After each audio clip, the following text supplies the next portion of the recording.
जो पहला पहला कुटुंब है संसार का, जिसे वसुधैव कुटुंबकम कहा जाता है, सारी वसुधा के जो भी मनुष्य मात्र हैं वो सब उस बाप की संतान है। किस बाप की संतान है? सारे मनुष्य मात्र किस बाप की संतान है नहीं बताएंगे, क्योंकि हम सब बीज रूप आत्माएं हैं और बीज रूप आत्माओं पर दूसरे धर्म का कवर चढ़ा हुआ है, इसलिए हम जल्दी नहीं बताएंगे।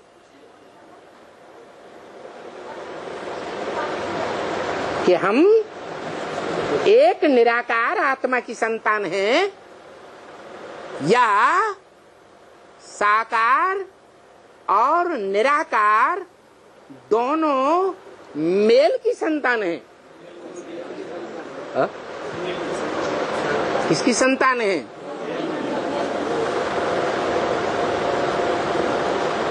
साकार शरीर की संतान हम पहले हैं या निराकार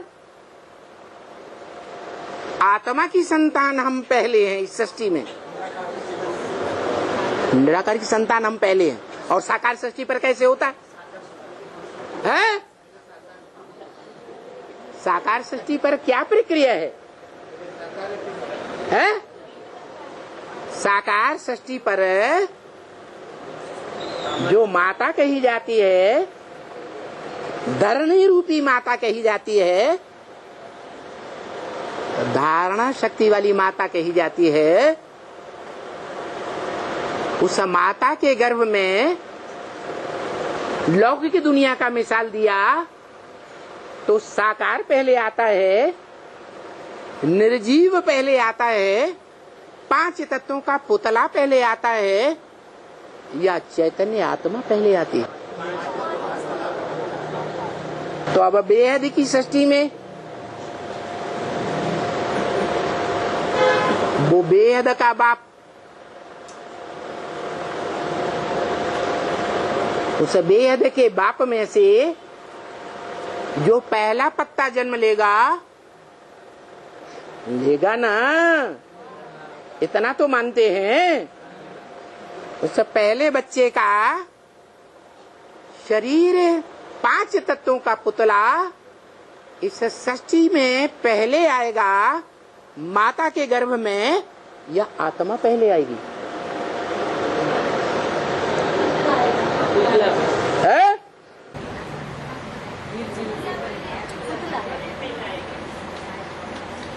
अरे कुछ तो बोलो। है?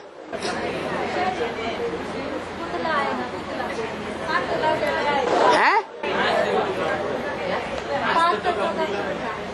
5 तत्वों का पुतला पहले आएगा।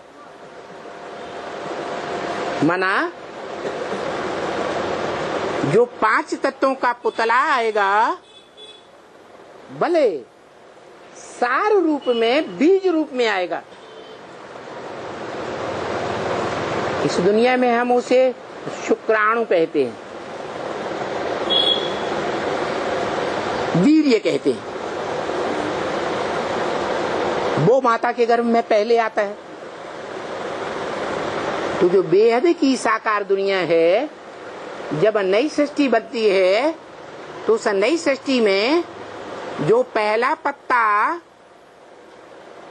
फूला कला संपूर्ण बच्चा जन्म लेता है, उसका 5 तत्वों का जड़ चोला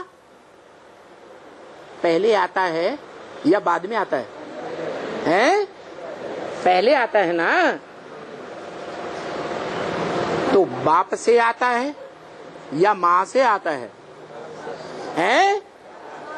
बाप से आता है।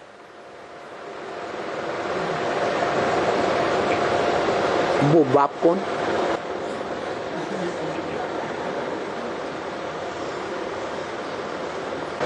अरे वो बाप कौन? फिर प्रजापिता पतित का नाम ले दिया।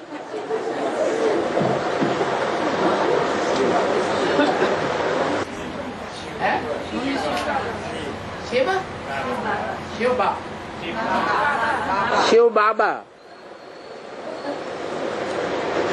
शिव बाबा जिसे कहा वो शिव नाम पहले रख दिया। क्या नाम रख दिया? शिव नाम रख दिया। अरे शंकर नाम रख देते। शंकर तो फिर भी साकार होता है, शिव तो बिंदी का नाम है। बिंदी आत्मा चैतन्य में से जड़ तत्व का सार रूप बीज रूप वो भ्रूण कैसे आएगा?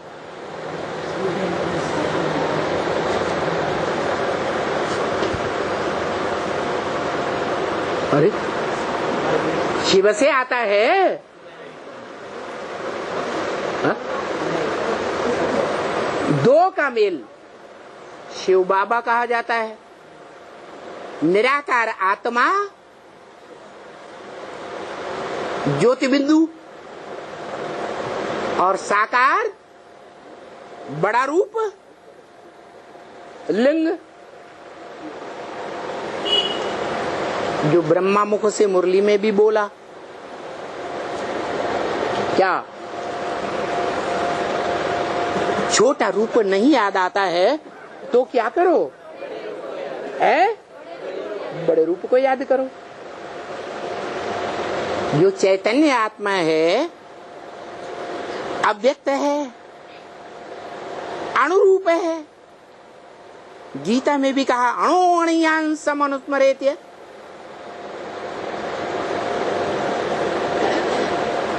अति सूक्ष्म है। जो वैज्ञानिकों के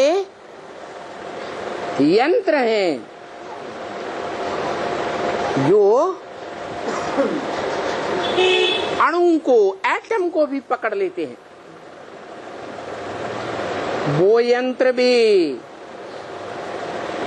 उस अणुरूप आत्मा को पकड़ नहीं सकते, देख नहीं सकते। इतनी सूक्ष्म है वो चैतन्य आत्मा, जिसका नाम रख दिया शिव। क्या नाम रख दिया? शिव। शिव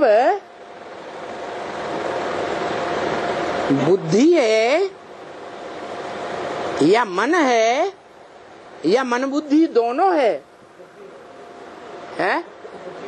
बुद्धिमानों की बुद्धि है, उसमें चंचल मन का नाम निशान नहीं है।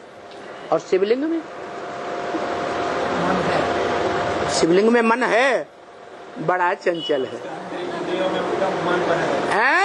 इंद्रियों से मन परे रहता है। हाँ, इंद्रियों से मन तो परा रहता है, लेकिन वो लिंग रूप जिसकी हम पूजा करते हैं, सोमनाथ में जो लिंग दिखाया गया, उस शिवलिंग में आत्मा चैतन्य है या जो लिंग बड़ा रूप है वो चैतन्य है?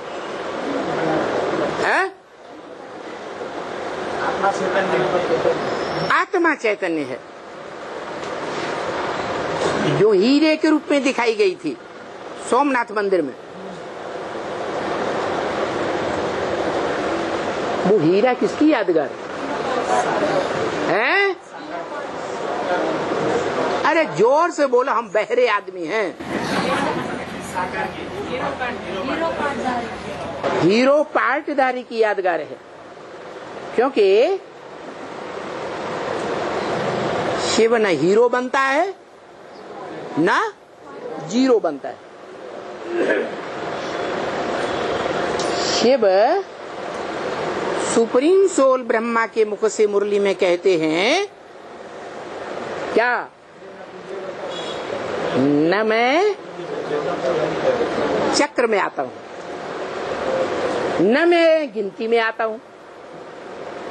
क्या आत्माओं की 500-700 करोड़ मनुष्यों की गिनती हो सकती है, लेकिन मेरी गिनती नहीं हो सकती। जो गिनती में आए वो 4 युगों के 4 सीन वाले ड्रामा के चक्कर में भी आए। मैं न चक्कर में आता हूं, न गिनती में आता हूं। इसलिए मैं कहता हूं कि न मैं पूज्य बनता हूं, न मैं पुजारी बनता हूं। इसका मतलब हुआ कि सोमनाथ मंदिर में जो शिवलिंग और बीच में हीरा जड़ा हुआ था, वो एक व्यक्तित्व की तो यादगार है,